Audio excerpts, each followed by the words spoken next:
ya está nuestro invitado acá, es esta plática, como les adelantaba, con el maestro, investigador y, bueno, también autor, Ricardo Pérez Montfort. Ricardo, ¿cómo estás? Hola, ¿qué tal? Bien, gracias. Aquí estamos esperando conectarme con ustedes. Muchísimas gracias. Ya les había adelantado un poquito. Maestro, está entregando este tercer volumen en torno al expresidente Lázaro Cárdenas del Río. Platicábamos hace un momento sobre todas estas transformaciones pues históricas, sociales, políticas que hizo el general Cárdenas. Y bueno, yo quisiera, digo, alrededor del personaje hay como mucha carnita de dónde contar. Les platicaba aquí al auditorio. Eh, yo quisiera empezar preguntándole, más allá de la historia como tal, la biografía del general, sobre este proceso de investigación, porque entiendo que fue complicado en un año pandémico. Entiendo que el primer libro salió 2018, el primer volumen 2 2019 y el volumen 3 pandemia. ¿Cómo fue para empezar como este proceso de investigación histórica? Bueno, tal vez tendríamos que empezar contando un poco cómo se dio la posibilidad de publicar esta biografía. Resulta que yo me acerqué a los colegas de Random House para ofrecerles un libro que tenía yo sobre la historia sobre la tolerancia y la intolerancia hacia las drogas en México desde el siglo XIX a principios de este.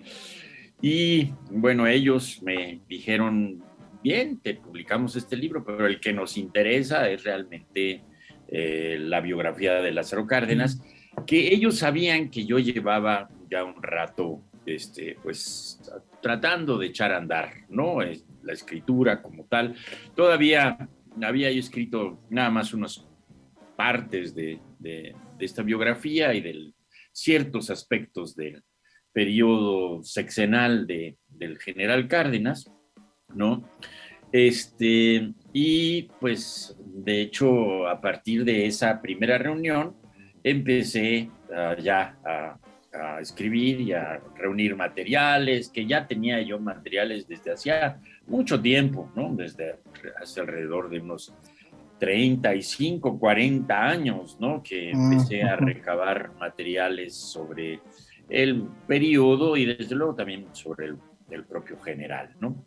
Entonces empecé, hice una primera, bueno, estuve una temporada en Berlín, en Alemania, ahí hice un primer esbozo, pero pues me salió un libro bastante extenso y solamente había llegado de la infancia y del análisis de la región donde surge hasta el 1934, o sea, hasta el año que es nombrado candidato como presidente. Ese ya era un libro completo, ¿no? Entonces pensamos que iban a ser entonces 2 libros, ¿no? Pero justo cuando estaba yo echando a andar el segundo, pues me di cuenta que era muchísimo tiempo, de 1934 hasta 1970, ¿no? Que es la muerte del general ese año. Pero era muchísimo y además tenía yo todavía que hacer el análisis y presentar pues el periodo presidencial, o sea, 1934-1940, claro. Luego su actividad muy importante como comandante del Pacífico y como secretario de Defensa durante la Segunda Guerra Mundial. Entonces eso lo puse o lo resumí, lo junté todo en el segundo volumen. Y este tercer volumen, pues estaba yo ya, bueno, ya lo habíamos programado con los colegas de Random. Afortunadamente me dijeron que sí, que lo hacíamos en 3 volúmenes, ¿no? Lo cual es un tanto insólito porque pues originalmente iba a ser un solo volumen, ¿no? Y entonces ya cuando estaba pues avanzando y pues un tanto a punto de concluir la redacción del tercer volumen, pues se desató la pandemia.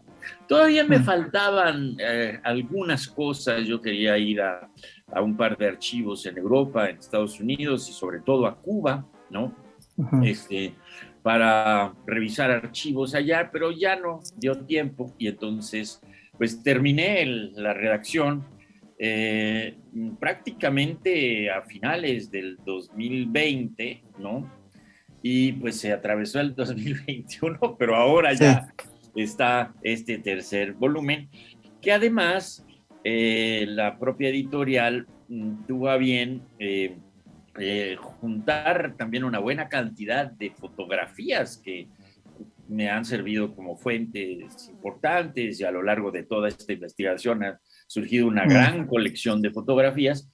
Entonces ellos dijeron, bueno, vamos a meter unos booklets, ¿verdad? Unos pequeños folios, ¿no? Con las fotografías más importantes o con una selección de fotografías. Y eso es lo que tiene este tercer volumen, ¿no? Que recorre los años que van de 1945, finales de 1945, hasta 1970, y con este material fotográfico que es bastante abundante, ¿no? Y bueno, este periodo que son 25 años en los que el general pues se mantuvo muy activo, no cabe duda. Sí, y además quisiera también destacar que fue, digamos, una de las etapas más desconocidas del general, ¿no? Digo, evidentemente, pues lo platicaba hace un momento, ¿no? Todo mundo ahí sabemos su participación, obviamente, como presidente, como gobernador, la faceta como creador de reforma agraria, Instituto Politécnico Nacional, el Colmex, ¿no? Toda esta parte. Sin embargo, estos últimos años, la cercanía que tiene ahora que está muy en boga el tema con la Revolución Cubana, esta parte desconocida es lo que aborda este último libro. ¿Nos puede platicar un poquito más sobre esto, maestro? Sí, bueno, este periodo de 25 años, realmente comienza cuando deja la Secretaría de la Defensa y pues tiene la pretensión de pues, dedicarse a la vida privada. Realmente él insiste en que él no quiere seguir participando en la administración pública, en buena medida, y lo dice de manera muy vehemente en sus memorias, dice porque no creo que los expresidentes deban de tener ningún tipo de influencia en el desarrollo posterior del país, ¿no? Y cosa que cumple relativamente, ¿no? A diferencia de lo que había sucedido con Plutarco Elías Calles, por ejemplo, ¿no? Que pues realmente eso lo confrontó en 1934, 35 y 36, ¿no? Pero él se trata de mantener al margen, ¿no? Pero, ¿verdad? Recién iniciado el régimen de Miguel Alemán, ya con el inicio del civilismo, ¿no? A partir de a finales de 1946, se plantea la posibilidad de, digamos, organizar el desarrollo de las cuencas en México, de las cuencas ribereñas, ¿no? La del Papaloapan en el oriente del país, y en el occidente la del río Tepalcatepec, ¿no? Y de hecho él asume, se convierte en vocal ejecutivo de la Comisión Nacional del Tepalcatepec y regresa a su terruño, ¿no? O sea, regresa a Michoacán, ¿no? Y se encarga durante todo el sexenio de Miguel Alemán de promover el desarrollo sobre todo de Tierra Caliente, de parte de Jalisco, desde luego Michoacán y una parte pequeña de Guerrero, y emprende una serie de obras importantísimas: carreteras, presas, hospitales, escuelas, ¿no? O sea, desarrolla con una enorme hiperactividad, podríamos decir, ¿no? La región, y se compromete profundamente a ello. Sin embargo, en 1952, en la sucesión presidencial, como todos saben, pues viene una especie de escisión, ¿no? En la élite política de México y, bueno, el PRI se va a, a inclinar a favor de Adolfo Ruiz Cortines, pero un grupo importante de la sociedad mexicana se inclina a favor del general Enríquez Guzmán, ¿no? Que era un hombre que era cercano a Cárdenas, ¿no? Había estado pues cerca de él en el ejército, ¿no? Durante su propio sexenio, Enríquez Guzmán apuntaló al régimen de Cárdenas cuando el levantamiento de Cedillo en 1938, y Enríquez Guzmán se llevaba bastante bien con el general, ¿no? Sin embargo, el general no participa en este proceso político, por más que lo presionan y familiares y gente muy cercana al propio general participa en el propio enriquismo. El general trata de mantenerse lo más al margen posible y ahí se produce una especie de quiebre, podríamos decir, entre algunos de los viejos cardenistas importantes, ¿no? Y el propio general. El general, pues es ratificado como vocal ejecutivo del Tepalcatepec por el presidente Ruiz Cortines y se mantiene activo también con mucha presencia en la región esta de Tierra Caliente y y luego, pues ya hacia finales del régimen de Ruiz Cortines, que es un momento de mucha efervescencia política, hay movilizaciones de estudiantes, movilizaciones de maestros, movilizaciones de ferrocarrileros, ¿no? Y hay represión y es una circunstancia bastante complicada, ¿no? El general está preocupado por esas circunstancias y pues hasta final de 1958 decide hacer un viaje que está relatado en este libro, un viaje hacia Europa y hacia algunos países detrás de la cortina de hierro, y a Moscú, desde luego a China, ¿no? Después a Estados Unidos, y estando precisamente en Europa se entera del triunfo de la Revolución Cubana, ¿no? En diciembre, pues justo, perdón, en enero, en el primer día de enero de 1959, ¿no? Y cuando regresa unos meses, un mes y medio después, pues está muy pendiente de lo que pasa en la Revolución Cubana. El general estaba muy pendiente de lo que pasaba en América Latina y en 1952, 53 y 54 estuvo muy al tanto de lo que estaba sucediendo en Guatemala, y cuando el golpe de Estado en contra de Jacobo Arbenz en 1954, él protestó y estuvo pues muy activo, digamos, en cuanto a presiones internacionales. Igual sucede con Cuba, o sea, Cuba el movimiento revolucionario cubano lo conoce desde antes de la propia revolución, ¿no? Él está vinculado con algunos militantes importantes del Partido Comunista Cubano, ¿no?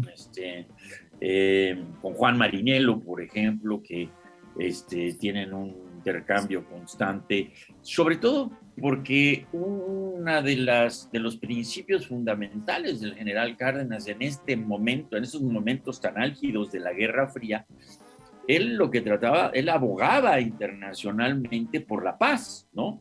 Hacía todo lo posible.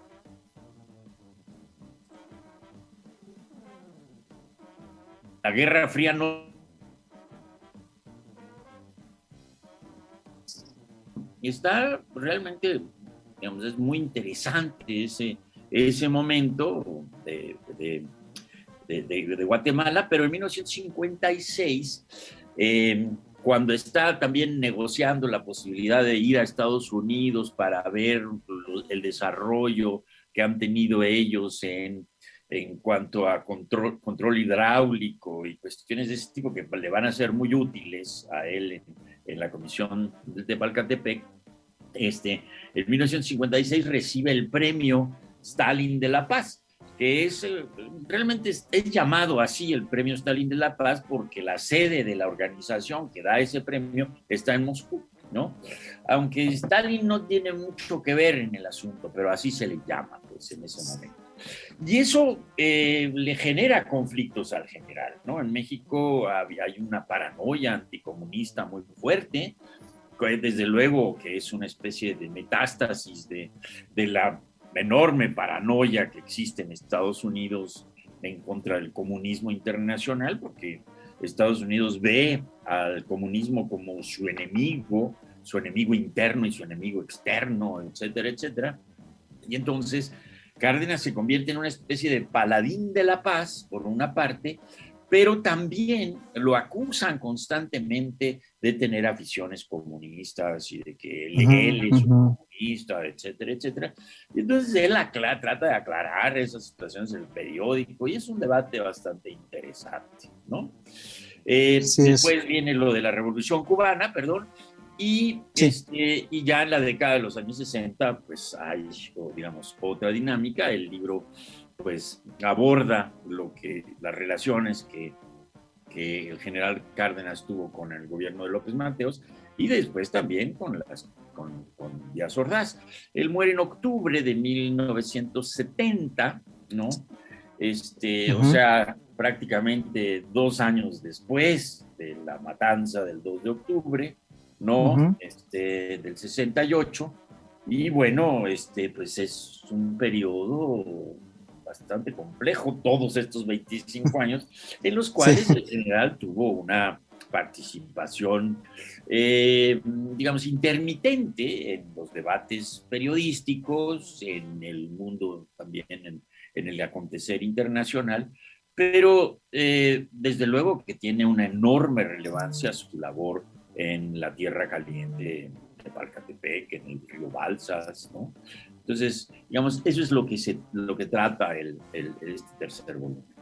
Por supuesto, y bueno, sí, es como muy, toda esta parte que dice maestro, toda la vida, a lo largo de la vida del general, pues ocurren también muchos eventos históricos, ¿no? No solamente en México, pues obviamente el movimiento del 68, ¿no? Pero a nivel mundial ocurre la Guerra Fría, como bien dice, la Revolución Cubana, toda esta parte de los exiliados en España, la Segunda Guerra Mundial, ¿no? Se atraviesa como un periodo bastante álgido y bastante, pues, importante en cuanto a la historia mundial. Y pues bueno, finalmente, este libro, ¿en dónde lo podemos encontrar? O los volúmenes, en donde la gente pueda acercarse y adquirir sus libros, maestro. Pues mire, Random House tiene una muy buena distribución. Yo creo que podrían encontrarlos en prácticamente todas las librerías, ¿no? Más o menos que tengan una digamos, cierta afición por la historia, desde luego, ¿no? Claro. Y se pueden conseguir también por las redes comerciales en internet, ¿no? Buenísimo. Los libros se pueden conseguir, pues, espero que con bastante facilidad, ¿no? Ojalá y tengan oportunidad de acceder a él, por favor. Yo sí les quiero, a todo el público, les quiero recomendar que busquen este tipo de libros, porque también es importante saber toda esta parte de la historia. De repente hay mucha gente y estamos tuiteando y estamos hablando de cosas que ni sabemos. Entonces, en estos libros, en esos documentos, en esas investigaciones, es donde, pues bueno, vale la pena echarle un ojo. Ricardo, maestro, te agradecemos muchísimo por el espacio y por el tiempo. Yo les agradezco mucho a ustedes y ha sido un placer conversar con ustedes. Muchísimas gracias.